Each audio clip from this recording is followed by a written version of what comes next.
Welcome to the kitchen, Dwana. Yeah. This is, I'd say, the first tubecast.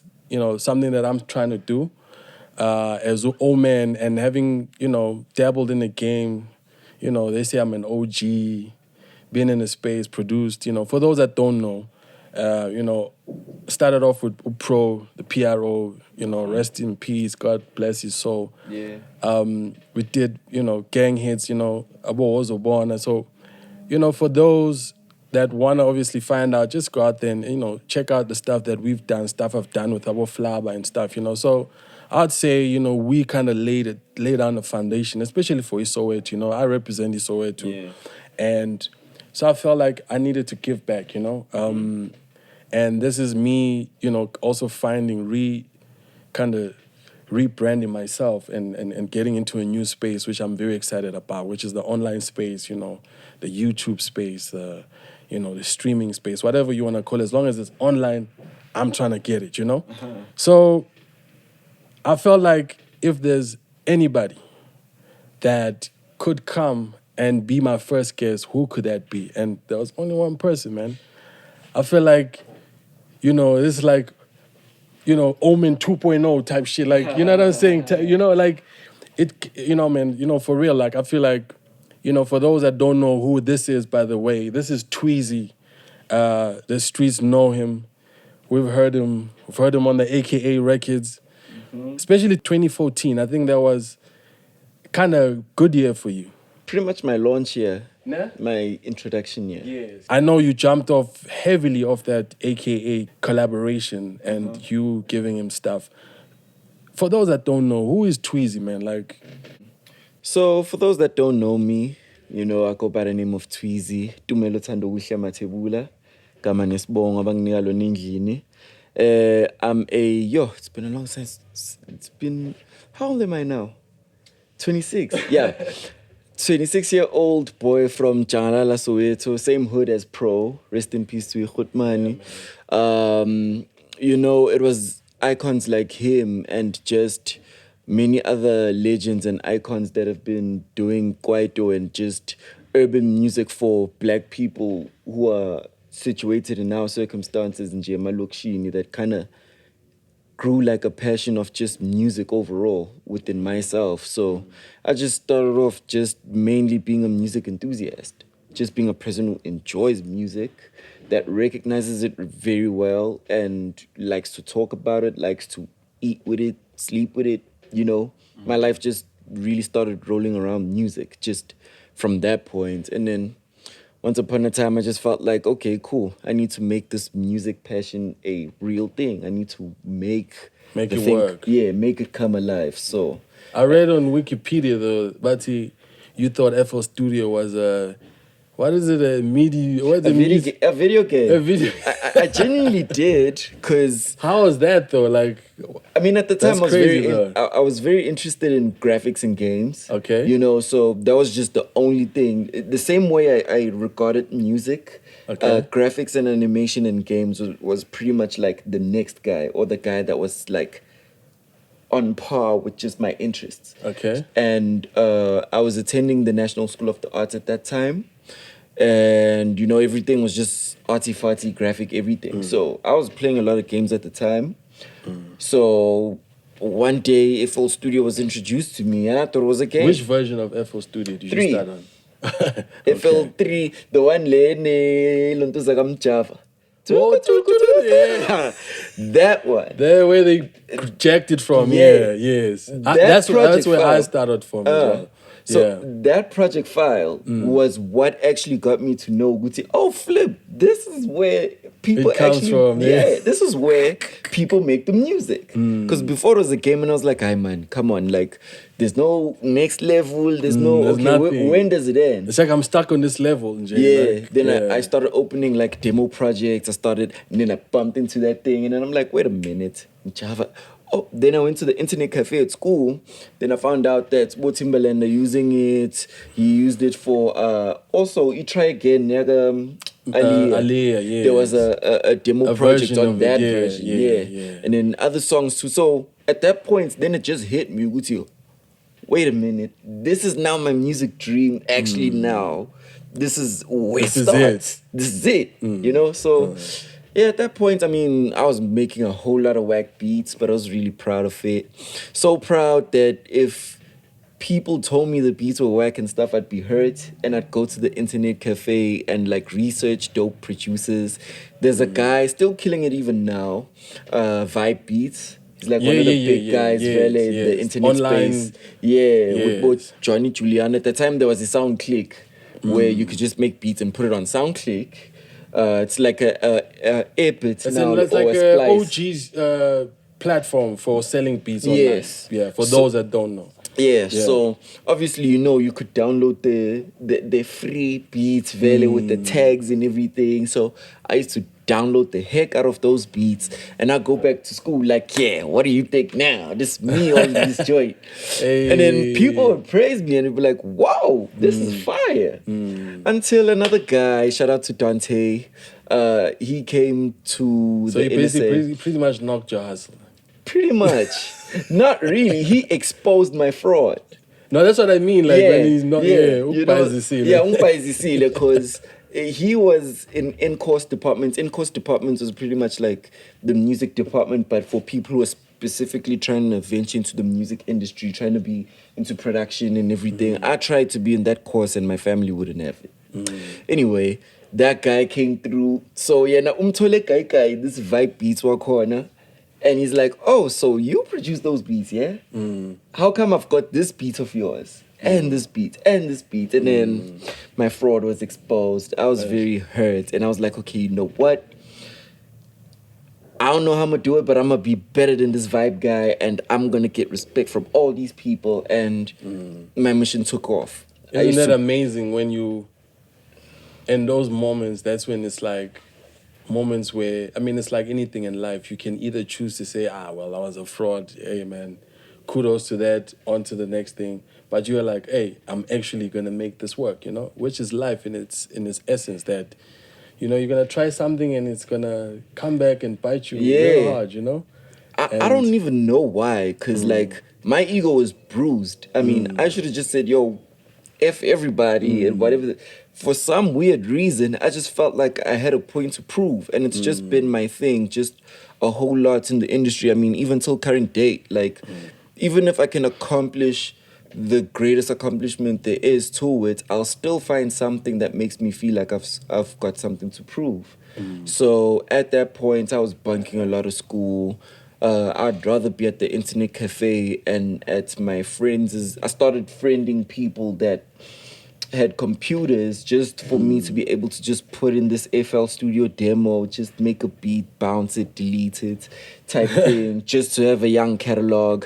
Super whack catalog, but I mean, you know, practice makes perfect. So you didn't have your own system at home? No, I didn't have a my PC? I didn't even have my own PC up until literally in the midst when I started working with AKA, like right before the music came out. So we'll say, wow. so late So like 2013, early 2013. 2014.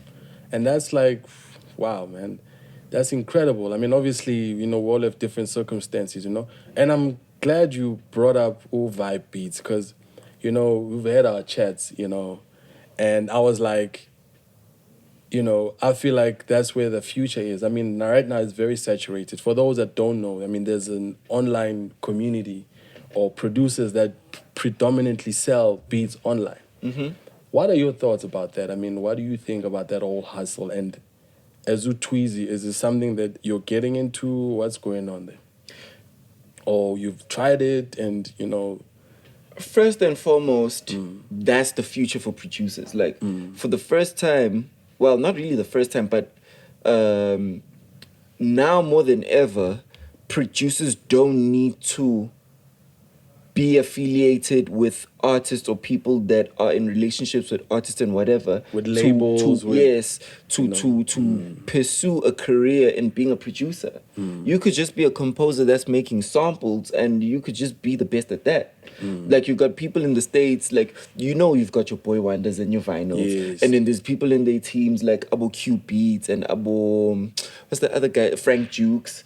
People that literally make compositions for the sake of just making compositions. For other producers. Yes. and The they producers for the eat producers. the producers for the producers. So they make the sample kits and the whatever the case is, and they provide it to them. In return, they get like money, they get publishing and such things. And you find that those people, when Drake is winning a Grammy, Boy Wonder's out there getting that Grammy, That but shine, Frank but- Dukes is also getting that Grammy, Q Beats is also getting that Grammy, and it's like, okay, there's so many producers out here getting Grammyed, like, Yeah, this is man, amazing. Getting plaques. It's amazing. Plaques, like now it's gotten to a point where it's almost impossible for producers to get recognition and validation for the work that they do.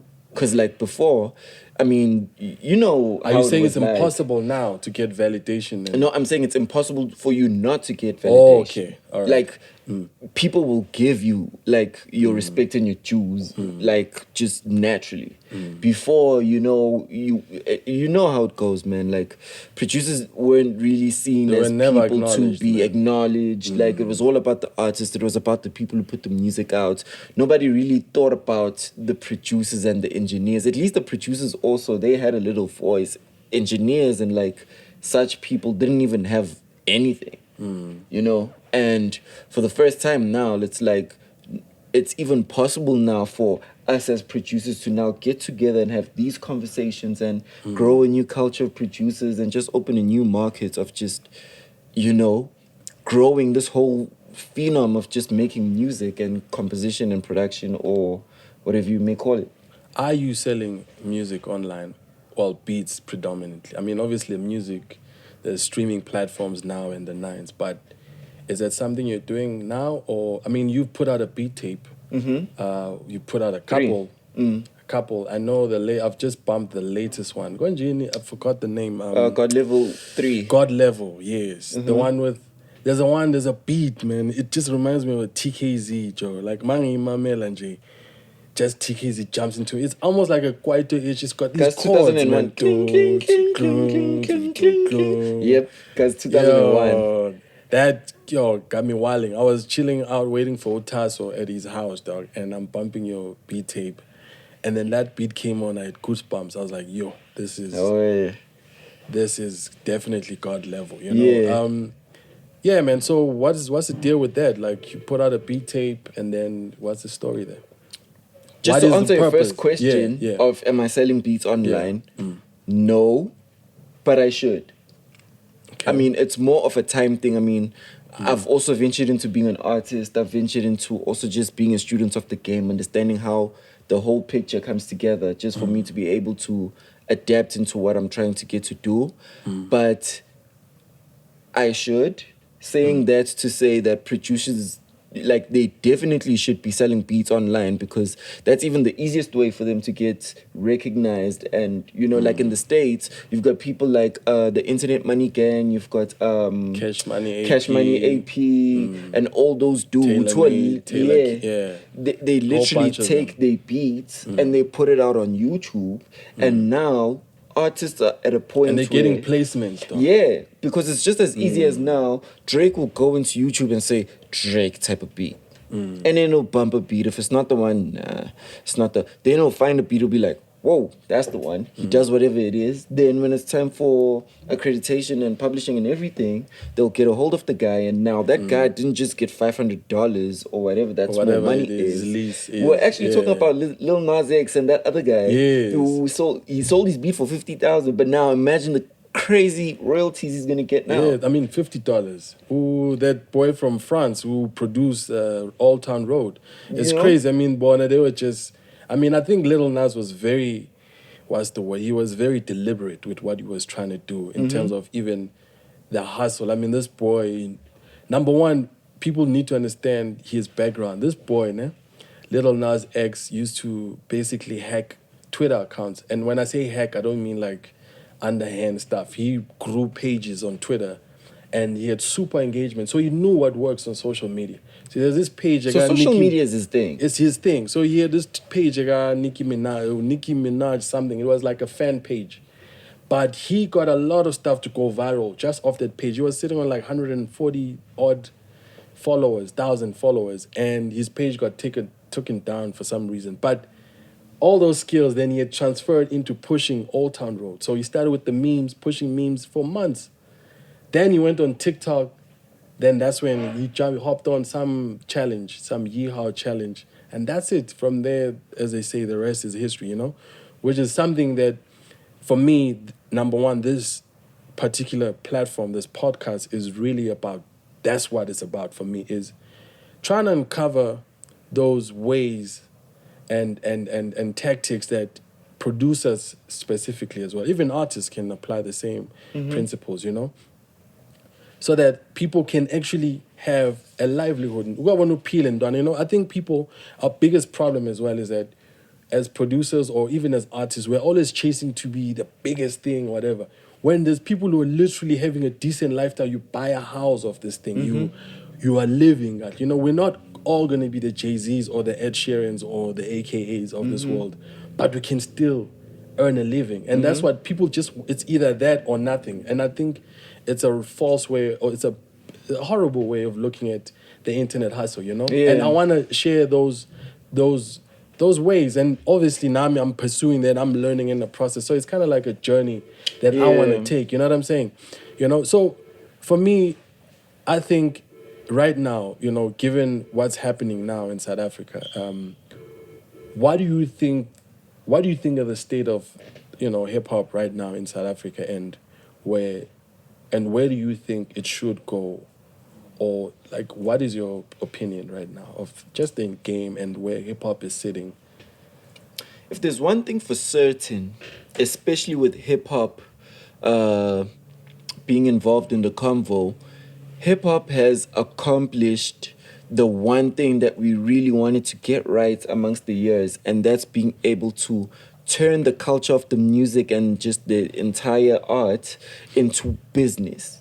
You know, like for the first time now, I mean, even if there can be a new genre of song or whatever the case is that's just taking an exciting point in whatever the case is, hip hop has gotten to a point where No, it say can... it, Don. I'm a piano. Like. Nah, I'm like the thing is, there's more sounds. Like internationally, you've got like what's the sound, man? Like this EDM-ish, whatever. I forgot what it's called, but it's something that I discovered like a week ago. What? But like, it's like a new sound in in the States. Like it's got an EDM thing. I'll look for it and then we'll chat about it. Cool. But like, it seems like it's an ongoing evolution for music to just have a growing point. Like Amapiano is like house, but it's got a different toll within its formula and whatever. And despite all of that, as hip hop, we don't really need to depend on the music for the business anymore. Because we've tried to communicate so much that there's ventures and there's the market is there and we've got the fans and everything, and just business and corporates weren't really keen on taking the risk of getting involved in the culture. Now it's almost like we're first preference. So yes, they can be piano, whatever the case is, but it's like, yo, I feel like maybe a young Casper Nyovest could do the brand and campaign just more than a whoever in Mapiano. And that for me is just really powerful to be like, for a brand to be able to say, yeah, this is exciting, but there's more revenue and benefit from working with these guys. And I think that's really strong and really dope. But don't you think, though, still the music is important, and the light, well, Martin, like the health of it, and when I say health, I mean the circulation of the music is still important. Do you think, though, the rappers or the culture has done enough? I don't think there hasn't been. I mean, KO is doing his thing now. Obviously, about the usual suspects, you know, but there hasn't been any breakaway kind of, or something that. Are you saying maybe it's that season, Jay, where we're just gonna take a back seat and let this one particular genre kind of do its thing, or we can't coexist?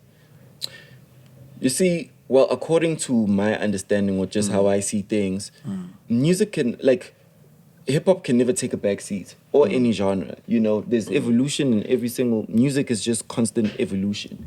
One moment, hip-hop is taking the win. One moment, house is taking the win. One moment, Maskandi. We've had Abus Java, Mlindo, you know, so we're from SA especially, where it It's seems a like melting pot. you understand. It's too We in many. SA and we're at a point where literally it can be anybody.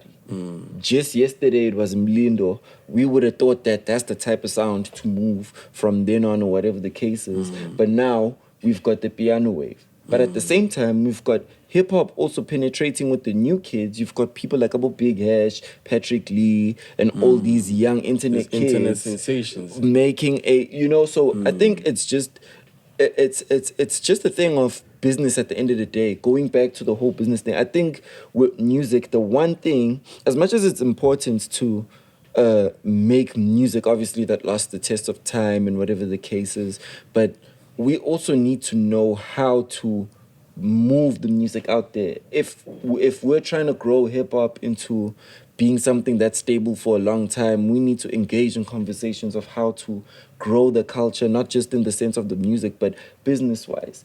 I mean, you get the kids, they've got their own wave going on. There's so much to learn from that. There's things that they're doing that major labels aren't doing. There's things that major labels are doing that the kids are not doing. The more we take pride in coexisting and collaborating and finding ways to just keep growing the culture of just the entire music industry, the more there's benefit for everybody. For everybody. Yeah. You know, I'm glad you said that. When you say, genres will come in, or there'll be seasons for different things, which leads me to a key question of here I am, Ujabu Beats, Jangalala, nami ngibuye Jangalala, ngifuna ukufana no Tweezy, and I'm trying to come up. How do I find my voice, my style? Because it's easy now. There will be rappers who are trying to replicate the sound, try and add a little more piano swagger into hip hop, and because obviously, and that's nothing wrong with that as well, because hip hop we've always borrowed from different genres anyway. So, but how key is it that you'd find your own style or your own voice? And how did you find yours? I think, and for me, this question has always been a bit tricky because I'm quite a versatile guy. I can't really say, Gucci, I'm a boom bap guy or I'm a trap guy, or because my passion is in music. But you know why overall. I say that? There'll always be as much as you can be versatile, I'm like that as well. But there'll be that one factor, though, that's constant. I think that has to do with, especially because we're from an era where we sold beats to artists or collaborated with particular artists. Both of us particularly working with a lot of hip-hop artists, because we've had a lot of hip-hop artists trying to collaborate with us just as producers. Now we're at a point where it doesn't really matter what you produce. Can you produce for me or not? So I can have a Lady Zama hitting up my line saying, look, I know that you produce hip-hop and whatever the case is. Do you do some house stuff? Yeah, I do. Okay, cool. We sit down and figure some stuff out. And then you hear now an Ayoba tag coming from a piano beat, and it's like whoa. And it's going to seem as if maybe I'm being an opportunist, but at the end of the day, it's music. Just as the same way we've borrowed elements from other genres, other genres have also borrowed elements from our genre. I'm an 808, I'm a piano, they use 808s and stuff. And, the more you get experimental and open-minded with trying as much as you can, the more you can find your own unique voice and style. And now you can either choose to make that your forte, or you can just be a person that's just all-rounded. Like myself, I find passion in just being a person that's all-rounded, because it's very easy for me to firstly adapt to whatever's going on. Number two, it's very easy for me to not feel pressure if I feel like your piano's killing shit out there right now. I need to go do my piano. No, man. Hip hop is still doing amazing things just as much as gospel is, soca music and whatever. I'm actually working on some soca music. Soca? The Afrikaans genre. Oh, socky. Soca. I don't know how to pronounce Afrikaans, man. My Afrikaans sucks. Because I'm know? like, okay, what is this dude talking about? Yeah, socky music. So I'm That's interesting, actually, man. Yeah, It's pretty dope, man. like there's a group that just reached out to me. They're like, yo, this is something we want to do. We actually trying to get you to be involved in the thing. And I'm like, oh shit, And that's let's kill it. that's another market altogether, you know. So back to open-mindedness, because now imagine if I'm now like, socky music. They're like actually one of the leading genres as far as publishing and like sales are concerned. definitely. You know, so why the hell would I want to be closed-minded towards that? You know, I mean, that's you're money a right musician, there. Yeah. man. Like, just as far as attitude is concerned, this has nothing to do with like the convo or whatever the case is. Actually, it does in a way, but like, I'm just overall open-minded, not just to music, but just with life. Like, I'm a person who would try things and say it didn't work out because I tried to make it work and it didn't. You know, rather than to say, no, it's not going to work because I think this and that and that. You haven't even done anything. haven't You tried. know? Because now I could mess around and now become the biggest socky music producer there is. Just because I was just open to just seeing what the hell we can get to do with it. So Yes. I think as a producer, there's a level of open-mindedness that every producer needs to have just to be able to find their own voice. And then just to end it, another most important thing is to understand how to survive as a producer so that they don't ever feel the pressure of, okay, now I need to quit hip-hop and go do amapiano or whatever the case is because I'm not Nyugu, I need to make Nyugu need to beats make and whatever. money. So when they understand things like publishing or whatever the case is, they can survive and be comfortable with whatever they have to do.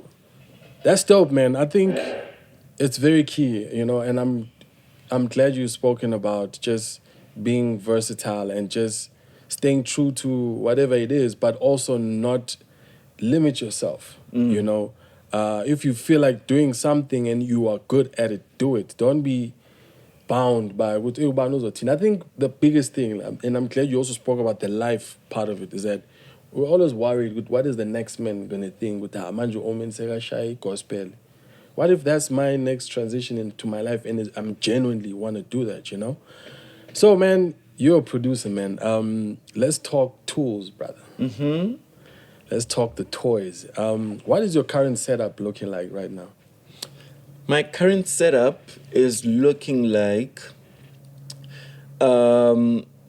hardware. I've got 8-inch M audios, BX8, I think. Okay. And then I've got BX5s as well. So you got a dual monitor setup? Yeah, because okay. obviously the mid-range is just And for all of like that, vocals and whatever the case is. Okay. But now I've just upgraded to the Yamaha HS8. Those are nice. I love those. I love. Do you get the white ones or is it just the black I wanted with the white cones? ones, but it's the black Okay. ones, the standard ones. I wanted the Aish. white ones; they were out of stock. Aish. But I think I got a chance to still get them because I wanted Yeah. to get like 2 and 2. Oh, so I I'll see. since I've got the black BX5, The black joints. Oh, so okay. I'm gonna put the black ones there. Then the white ones I can. Aight, Then nice. whenever if I get to find someone who buy the blacks, I'll get the white ones again. Then it's because I Nice. like white. White is my favorite color with like the toys. Aight. I've got a flip. What's it called? The Native Instruments. I forgot what it's called, but Okay. the one that's like right behind us, it's got the whole complete control feature thing where you can add like your massives and your machines and Okay. everything. So you can add the Native Instrument plugins pretty much into it. Yeah. Okay. Also, I had the machine MK2. Where is it? Bring the machine here, Baba. Yeah, one. I'm actually very Yeah. heavy on Native Instruments because like That's it's your like thing. it was just my favorite thing coming up as a producer. This one, huh? Okay, this is The micro. this is the micro. So Yeah. the MK2 is a bit bigger. Is it bigger? Yeah, Okay. and it's got like 2 screens there, and it's got like the sampling thing going on and stuff. So Okay. it's just a bit bigger than that. And yeah, it was one of my favorite toys. Because, I mean, it was, not only was it good for my studio stuff, but, I mean, being an artist and a performer as well, I could incorporate the thing in my set just as much as the performances and everything. So it would be like people are in my studio session. I don't have to wow. arrange So according you to do like a whole Linkin Park type setup where type you were on setup, stage yeah. and just triggering sounds. Yeah, and but now stuff. it's convenient because the same way I did it in studio, I'm playing it for the people instead of Yeah. having to arrange it to be like that. That's pretty awesome, man. Because I've seen, like, you know, with internet producers, with guys who do their beat making videos, and you see him on Instagram, on YouTube, and he's just on the machine, or you know. Because me, like, we used to, when our come up was bestanda MPC, because we knew Utish, you know, Premiere, DJ Premiere, or you know, especially the Boom Bap, who's this other OG man? Oh, Pete Rock. You know, that was our thing, you know, like ish, but we couldn't afford it because it was hardware, it was very expensive, It was you know. super So it's expensive. amazing how Native Instruments kind of took that whole kind of notion, that market, and just made it more accessible for guys like you and me, you know. Yeah. You talk about being an artist though. I remember 2016, like you had dropped a song called Ambitions, and I think then it seemed like, whoa, man, Tweezy's about to fucking smash it, like smash that button, like crazily. Because now you was transitioning from being this top producer, having all the hits, and now you're moving on to being an artist. And you've dropped that single, Ambitions, and you did the remix, and I think the remix went gold, like, what went gold? It was the original that The went original gold, went yeah. gold, man. Yeah. So I mean, things are happening, and then all of a sudden, what happened? Like, cause I know it kind of felt like, okay, Tweezy's coming, cause you dropped a couple of videos as well, dope videos, and then it kind of felt like, okay, where's Tweezy now? What's happening? Like, what was that transition like? Okay, number one, being an artist or being in the music industry as such is not as sort of convenient or easy in a way as being a producer. Being a producer is way much more easier than being an artist. Because as an artist, especially as an artist, you need to have a team. And even if you can do certain things on your own, you have to have a team that's going to be able to do certain things because you need to be focused on making the good music. You need to pitch up at the shows. You need to come and speak on the podcasts and everything while everyone is sorting out the invoices and the whatever the case is. You know, so being a producer is not really that complex because it's a direct Relationship. from consumer to thingy relationship in the sense of just. Whereas as a musician, you need to grow a fan base. You need to present yourself well. You need to wear Gucci just so that you can match up to the big niggas. You need to spend 40,000 on videos and stuff. So, just overall, I'll just wrap everything up and say that there's just challenges here and there with just how everything happened nicely because like. I guess my work as a producer then was just at such a point. It was just I had a very comfortable step in. So you were just skating off your success of all these big singles and some that you had featured on, obviously one with Uquesta and, you know, so that kind of got tough, you know, I'm glad that, you know, you pointed that out because people think, especially, you know, these young, you know, artists, the youngins, man, you know, think they can just come into the game and do this and do the nines and then everything is sorted, you know? And I'm glad you talk about a team. And also people must understand, like, you know, with a team, it's not good to when I'm still off the gate, now I need a team. No, it's when you have built yourself to that level, that's when you need a team. And that's where you had felt like you needed a team because you had created all this demand for yourself. And now, you know, the team needed to pick up the slack where now it was getting kind of overwhelming. With, you know, the demand is now, you know, and that's when the team come in. Is the word, you know? Because people pick up teams too soon. That's what that's my point. But also, it's not really a bad thing to kick off with a team because it makes everything work out. Like, the thing about the team is that the relationship needs to be transparent and everyone needs to be unlock whatever role that they set.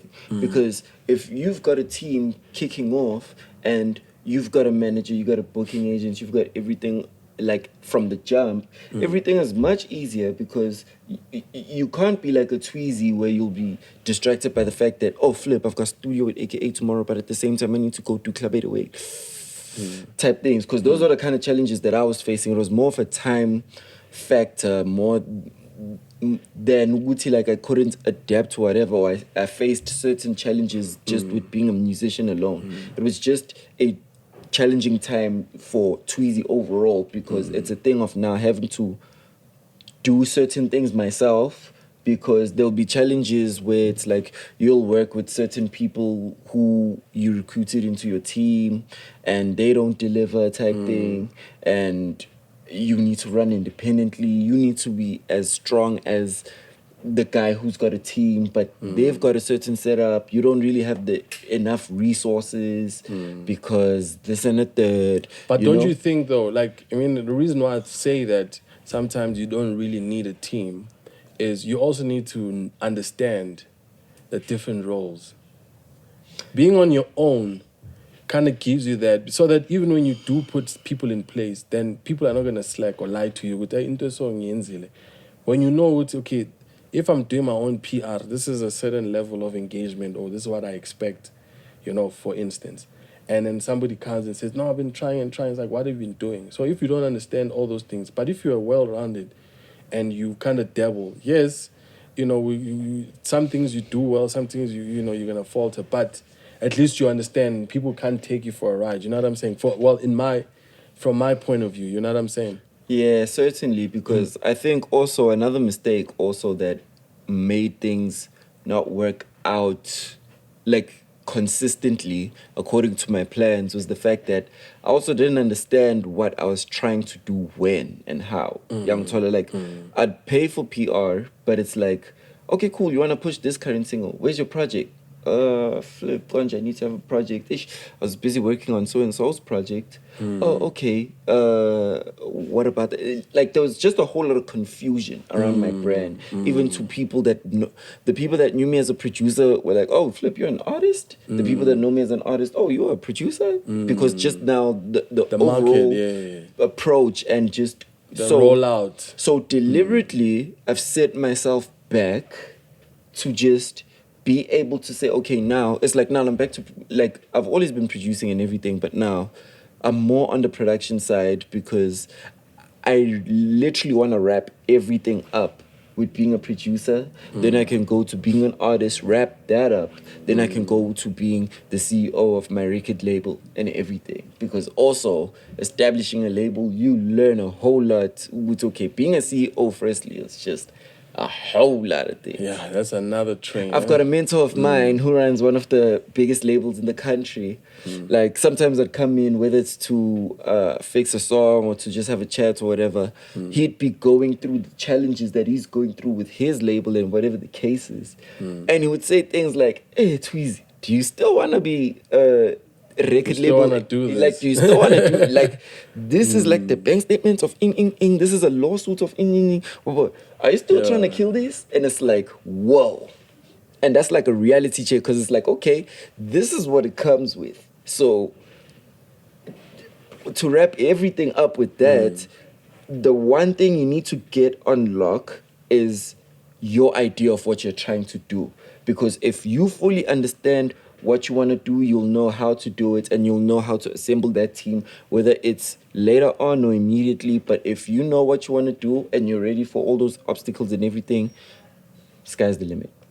Do you think South Africa has the ability or is on par to become like the US, where producers actually become millionaires? Do you think we've got it in the works? Okay, I almost exposed myself. So definitely. Okay. Like, yo, like. So, ladies and gentlemen, Tweezy has man. bumped the cheese up. Oh, no. I'm broke as fuck. Like, no, like, I mean, in any industry, when you understand it well and it comes with its opportunities, like, whether it's 1 million or 1 billion or 1,000 or whatever, like, when you really understand what you're doing, you know the kind of moves that you need to do. For instance, like we're saying, Guti, like, as a producer, if you know the type of steps you should be doing, then you're not going to be under pressure to fall into the pressure of, like, for instance, I see people selling beats online and everything. I haven't really done that because I know what I'm trying to do, and I've seen other opportunities that I would rather do much more than. But nevertheless, that is the right thing to do. You know, so now more than ever, it's very easy to become a millionaire. Very easy. I know producers that are millionaires that are not even mainstream, just here in South Africa. You know, and that's where even myself, I learned to go to, oh shit, like I thought this thing was a complicated thing when it's not. It's just the essence of entrepreneurship and mixing it with this thing that you're doing. But who are these guys, man? Yo, angifuna ukubambisa umuntu ngenkunzi, you know, so Yeah. you know, like rather they But put you made some themselves- money though, man. I made You I made some money. Yeah. Would you say though you spend your money wisely? Like Very wisely. Right. Because I mean, I'm opening a label. I feel like everyone knows how costly that can That get. is, yeah. And I don't really have partners. I've been consistent with being able to shoot videos, to be able to just represent myself as an artist, hire out the best. Like I've pretty much worked with everyone that's the best in whatever field that they are, whether it's PR, whether it's videography, whatever the case is. I've been able to afford those people, and I've been able to achieve whatever it is. The things that I couldn't achieve, it's because I didn't really get the structure well. So now it's a thing of going back to the drawing board and not really much of a lack of resources financially type thing. Like I'm not filthy rich or whatever the case is, but damn, I can survive for some time. Nah? So there's a kid out there that's watching now. How can they make money? I mean, like, because they're busy trying this thing and it's not working out. What can they do? The internet. Whatever question they have, the internet is like the teacher. I learned every single thing of how to make money as a producer and get the little survival money that I could But get. is there nuggets though? Like, what could be the one thing? Like, okay, give me one thing, Jay. For instance, ways a producer can make money. They'll learn about publishing, they'll learn about beat placements, they'll learn about websites, merchandising, because those are the things that I do that I make money with. I mean, merchandising alone, I make a killing, and I don't really do like adverts and whatever the case is and stuff. And it's not a thing that I make like a predominant hustle, but it's money coming It's in one at the of end your of the income day. streams, yes. You know, making samples, doing what, like, you know, whatever question, because for me to say the internet, instead of, like, the internet is our mentor now. That's the beauty of the internet. Like, you don't need to know you are using Cubase, ne? Manje, kanje. Like, you can go to Google and say, okay, what did Omen use for prose? Kanjani, and yes. there's a great chance that you'll get the information. Even and, better information than me. or from even this. better, you've got a whole masterclass teaching that thing. And now it saved you a whole 2 years or whatever. You paid that whatever subscription thing. You're getting a year's supply of education. You just became the skilled producer that Hotman became in just a matter of 6 months or whatever the case is. So the internet has just provided, just in the sense of entrepreneurship as a whole, like this opportunity of being able to just identifying whatever it is that you're about and seeing how you can handle it and just playing around that in a way that makes you money, you know? The music industry is not the music industry without the dark side, Ndana. And you sent out some cryptic stuff, some cryptic tweets. So what's up with that, man? What was going on in your life at that point, man?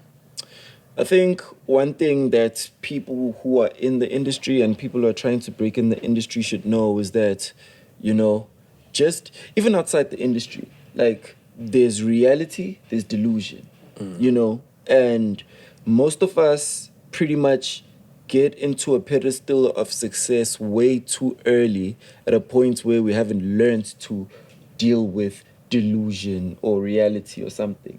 We get caught up in people feeding us certain egos of being the best producer of all yes, time. man, yeah. Yo, Fetu, you are the rapper guy. When you are like a Kanye, you are the great. You know, where in actual reality, like we're all human and we all have our spatial capabilities, but it's not all that. Like, you know, we're here to do our shit, and you can be humbled at any point. At any point.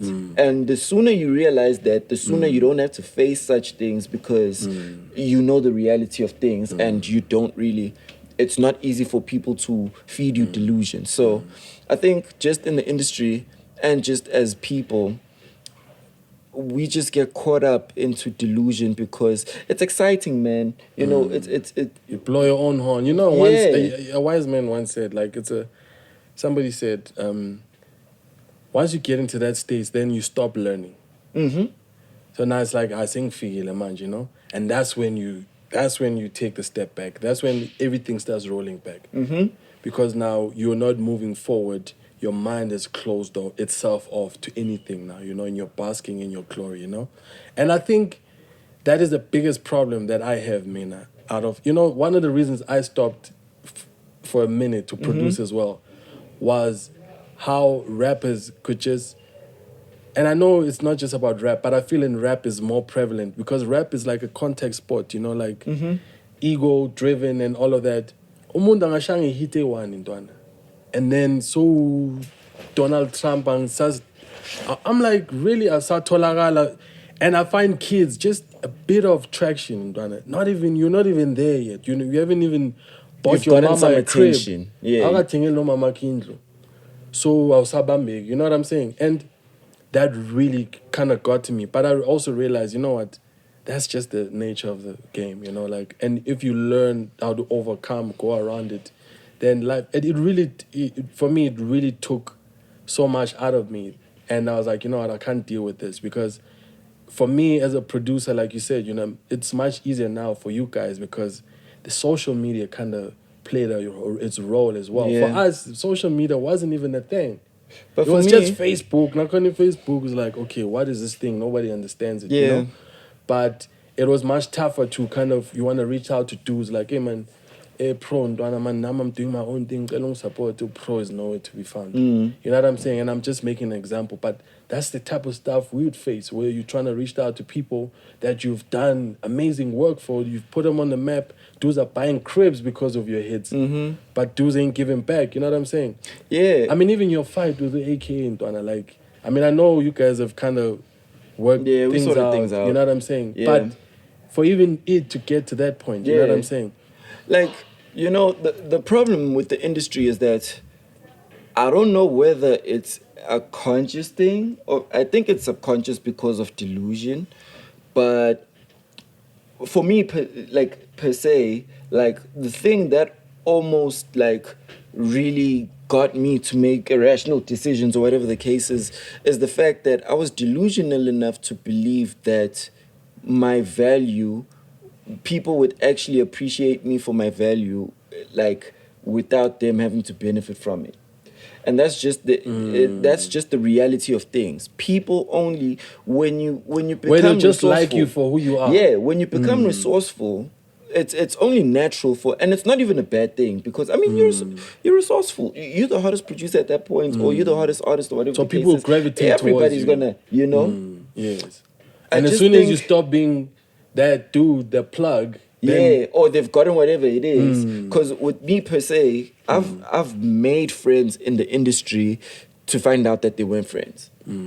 I think that was the thing that fucked with me the most. Because I know that people were like not genuine. I know that people have egos or whatever the case is. I've always kept my head grounded. I can't say that I lost myself. I've never lost myself, you know, because I'm a person that I'm still around and I'm still doing things. Or you haven't been as successful to lose yourself. Or you haven't got to that point where... and I don't think I'll ever, because I understand the reality of, look, bro, like... You see the examples many around came you. and went. You're not anything special for you to come and like stay there. Like siyafa sonke.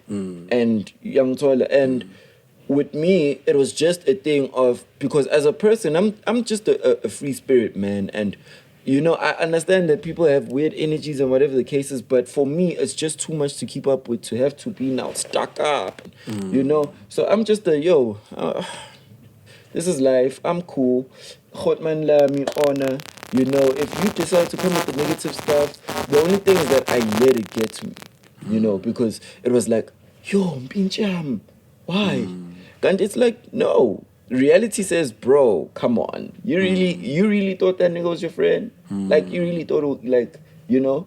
And the moment now when you kick into reality, it's like, you know what? That nigga was not my friend, Vele. Or, Vele, the industry is like this. And the moment you realize that, and you have the emotional intelligence or open-mindedness to be able to move deal with on it, and be okay with it, everything is well. It changes. Because Everything changes. at the end of the day, you don't lose yourself and you still living a happy life and everything is going according to you. So, yeah. When STC sends you an email, right? So you send Nasty a beat, and then a year later he sends you an email with a contract. And then boom, you got an international placement in a way. Just to correct put it in that. context. Yeah, put it in context. So, swap email with Twitter. Okay. What's it? Twitter or Instagram, one of the two. Right? In fact, we've been trying to work for so long, but Tuntwana's busy and, you know, he's got, like, his focus is so sharp, like, he doesn't get distracted by too many things. So, you know, when he's got his eyes fixed on something, he can't really entertain other things, you know. So we've been trying to work for a very long time, since he came into the game up until Azabe, you know. And I sent him a beat at one point, because he said, yo, he put up his email address, beat at whatever the beat thingy was. And I was like, yo, my G, I'm going to send some stuff, also just look out for it. And he's like, yo, please, definitely. Sent him some stuff, he's like, yo, got it, definitely got it. Okay, cool. Some time flies, forgot about the situation. Then it's like, yo, those beats, are they still living? And oh, yeah. Oh, okay, cool. I'm trying to move on this one, you know? Okay, cool, yeah. I'll get someone from my team, to come drop off the publishing things. You can sign them off. They'll come back with it to the office. Publishing guy comes through. Here's the publishing forms. Cool. Publishing splits. Nasty's real name and percentage. My real name. David. Is it David? David. Something. Something. Yeah. And then we've got Tumelo Tandusha Matibula there, Tweezy. He split. And then we've got some Shaquisha sounding whatever name and ASAP Ferg. I was like, whoa. What the hell is going on? I was like, dude, what's going on here? It's like, yeah, this is publishing splits for a song. Oh, you telling me that ASAP Ferg is on this joint? Yeah. Is this something you're still putting in the works? Or no, it's a done deal. Sign the thing and let's get it popping. Get the fuck out of here. Really? Song comes out, video comes out. I'm like, oh my fucking God. Fucking king. That's crazy. Bro, take me through that process, man. Like, what was the inspiration behind? It means for other kids, you know, obviously. You know, what is that? Obviously, speak about that experience and also talk about just your experience, your process in studio or at home when you just. You know, just overall, my process is pretty much simple because I just work in one space, which is my place. Whether the artist comes through or not, that's up to them. But, you know, it's just a thing of...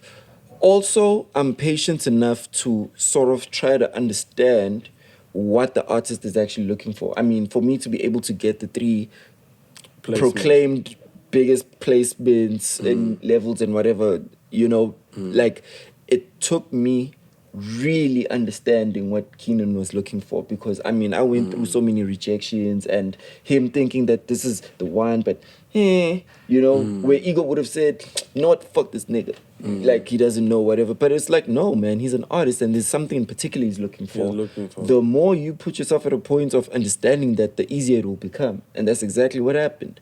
I spent like 11-12 months just submitting, decoding, trying to... He didn't even give me much information because I think he was still trying to figure it out. And then one day, I'd read like a magazine interview where he talks about the album, or I watch V Entertainment or something. And then from there, I get those little pieces of whatever the case is. And it's like, samples, house samples, whatever this vibe, whatever the case is. Then at that point when I really understood it, now when I'm submitting things, now he's like, That's the one. That's the one. So you did your research, Dana? Yeah, because like I think research and I don't know if you know Think and Grow Rich. Napoleon Hill, yes. There's a chapter called Specialized Knowledge. Okay.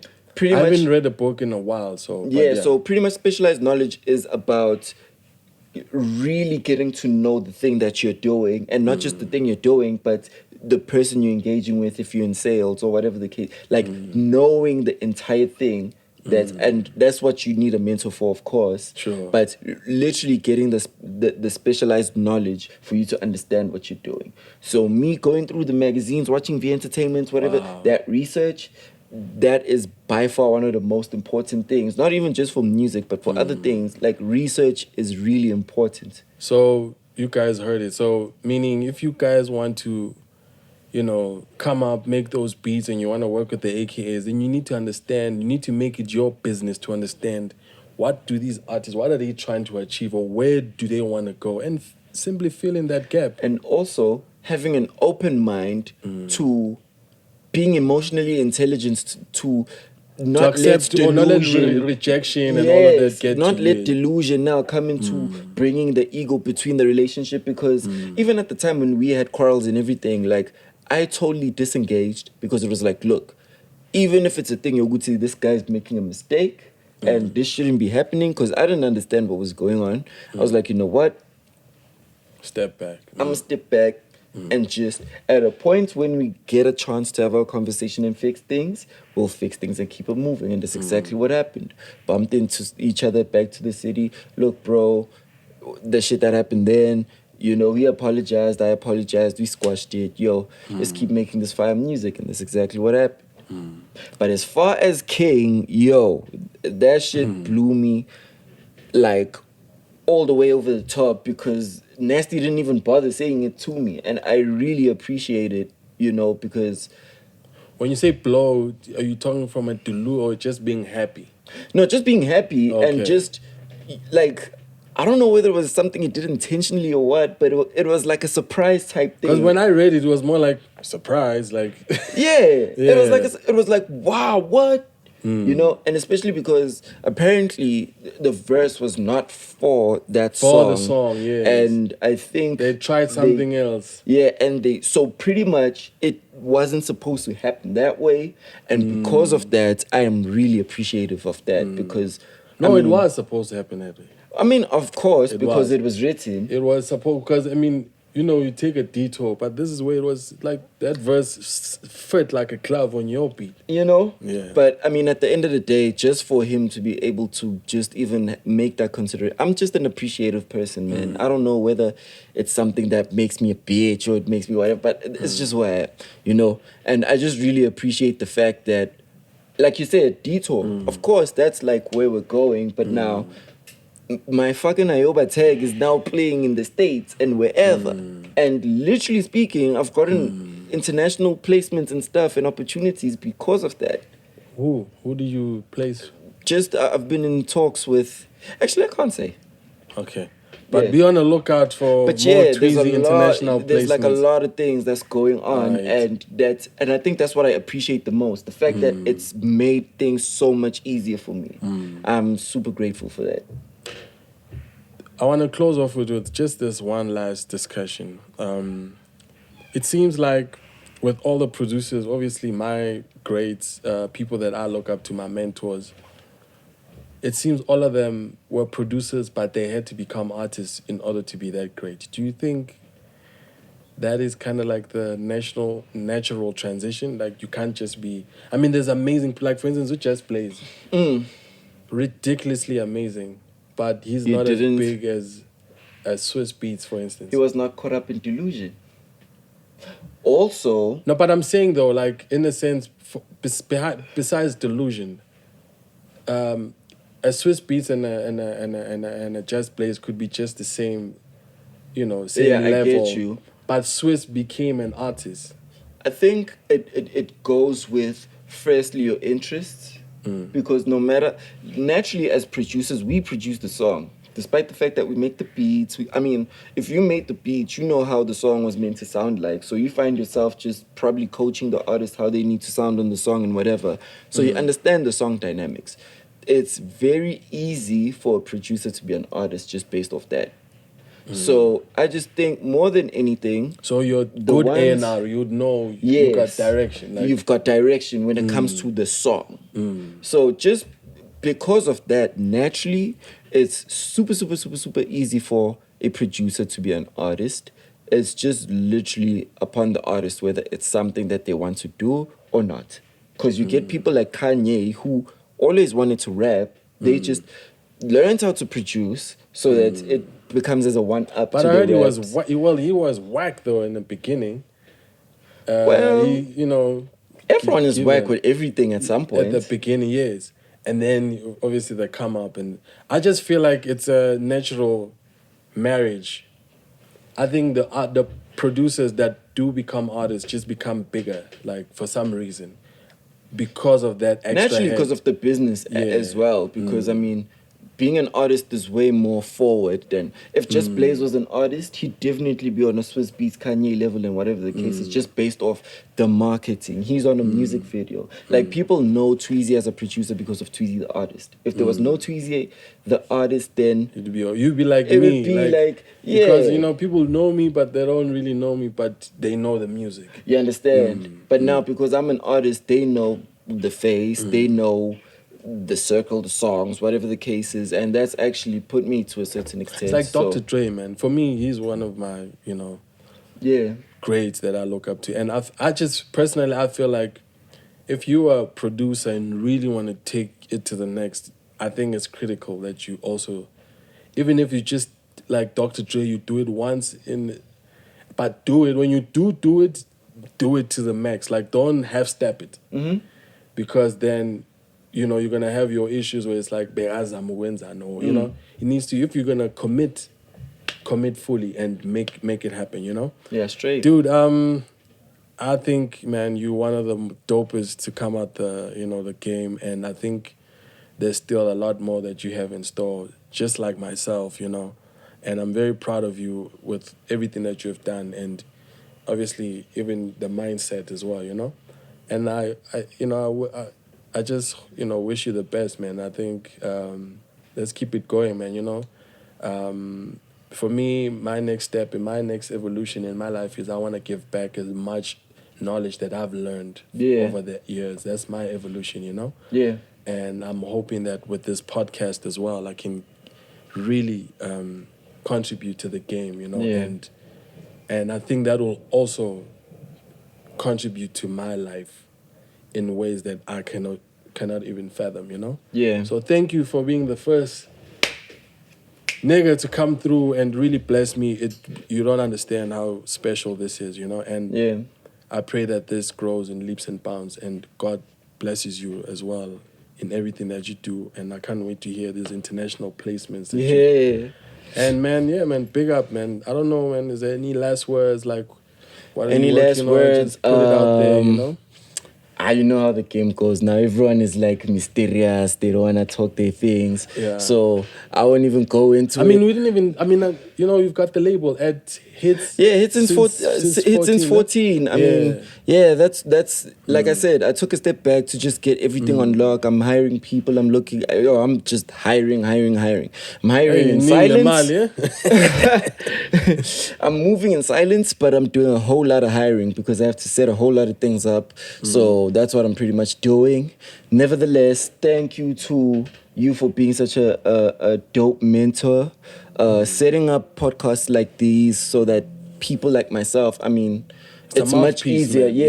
It's much easier for people to now get closer and closer to fulfilling their dreams and whatever the case is, and they sort of know how to go about it. It was really tough for me because there wasn't really much. There was nobody holding your hand. And saying, I had to literally just decipher and decode everything on my own. So shout out to you for being able to just find some purpose and position into blessing us with wisdom and time to be getting such people to come through and share their wisdom. They're dog. This is wealth, man. Wealth, dog. Yeah.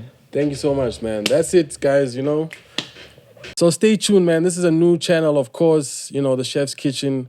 I'm going to have a lot more people like Tweezy that are going to be coming through and sitting right on the seat and really just sharing the nuggets, the magic, man. What really makes this industry what it is, man. The people behind the stars that you see on your screens and everywhere. So with that being said, peace out. See you next time. Obviously, this is a YouTube channel, man. You know what you need to do. You need to subscribe. You need to click that bell, man. You know what I'm saying? So you know when the next episodes are coming out. You know, this is the first of many. So be on the lookout. Thank you.